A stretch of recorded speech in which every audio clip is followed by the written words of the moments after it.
Good morning friends. आज हम पढ़ेंगे फाइबर स्प्लाइसिंग।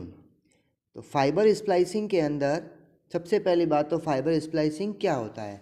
फाइबर स्प्लाइसिंग काम आती है किसी भी फाइबर को परमानेंट जॉइंट प्रोवाइड करने के लिए।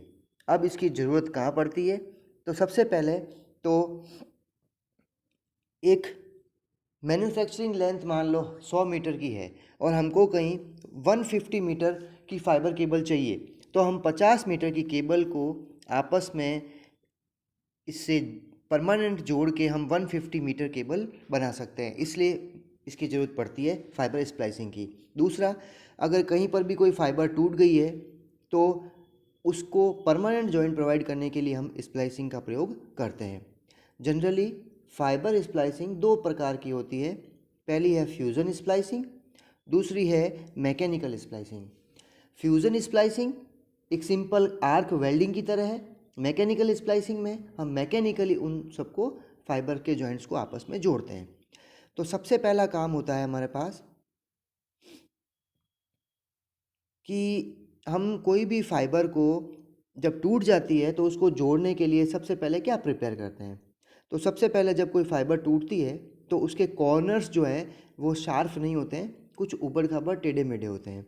तो इनके कॉर्नर्स को हमको शार्प करना पड़ेगा। तो कॉर्नर्स को शार्प करने के लिए हम काम में लेते हैं क्लीविंग टूल, जो कि डायग्राम 6.15 में दिखाया गया है। ये क्लीविंग टूल में एक नाइफ होता है, नाइफ एज होती है, फाइबर लगाते हैं और बीच में जो नीचे एक कर्व्ड, एक सॉलिड कर्व्ड बेस होता है। अब जब किसी भी फाइबर जब टूटती है तो उसके एंड को शार्प करने के लिए इस कर्व्ड जो बेस है इसके ऊपर इसको रखते हैं और उसको पुल करते हैं और ऊपर से नाइफ जो है उसकी एज को कट करता है। अब इस कट करने से क्या हुआ कि इसका जो कॉर्नर है, जो इसका एंड है, वो एंड एकदम शार्प हो गया और इसमें कोई भी जिगजैग या ऊबड़ खाबड़ या अनसिमेट्री नहीं रही। अब सिमेट्रिकली इसकी एज हो गई। जब सिमेट्रिकली एज इसकी हो गई तो अब हम फाइबर जॉइंट्स के लिए इसको प्रयोग में ले सकते हैं। तो सबसे पहले हम पढ़ते हैं फ्यूज़न स्प्लाइसिंग। तो हमारा सबसे पहला काम होगा, जो भी फाइबर टूटी है, जो फाइबर हमको दो फाइबर को आपस में जोड़ना है, उन दोनों के एंड्स को with the help of cleaving tool हमको सिमेट्रिक करना है। सिमेट्रिक करने के बाद में यहाँ पर फ्यूज़न स्प्लाइसिंग का एक बेस है। ये फ्यूज़न स्प्लाइसिंग का बेस जो है वो यहाँ डायग्राम में दिखाया गया है।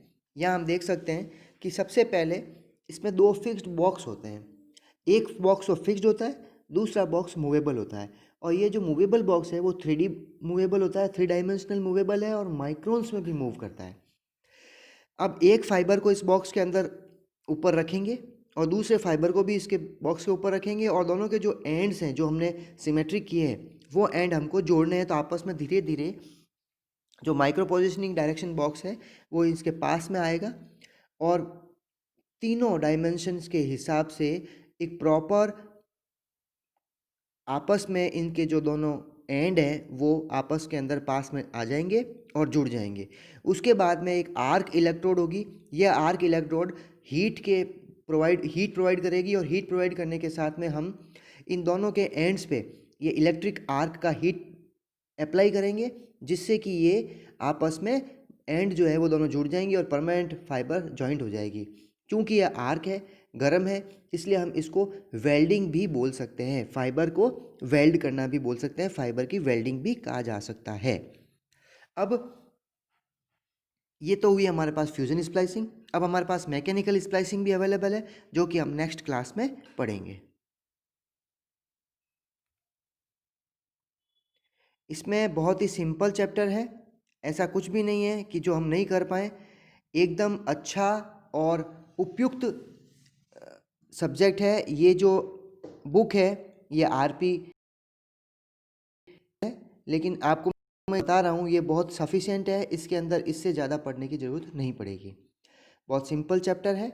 और स्प्लाइसिंग, वंस अगेन स्प्लाइसिंग क्या काम आती है? फाइबर में परमानेंट जॉइंट प्रोवाइड करने के लिए काम आती है। ये परमानेंट जॉइंट के लिए ही उपयुक्त है। हम टेम्परेरी जॉइंट के लिए कनेक्टर काम में लेंगे, जो कि हम अगली क्लास में पढ़ेंगे जब हमारा ये स्प्लाइसिंग का चैप्टर पूरा हो जाएगा तब हम कनेक्टर का चैप्टर स्टार्ट करेंगे। Thank you.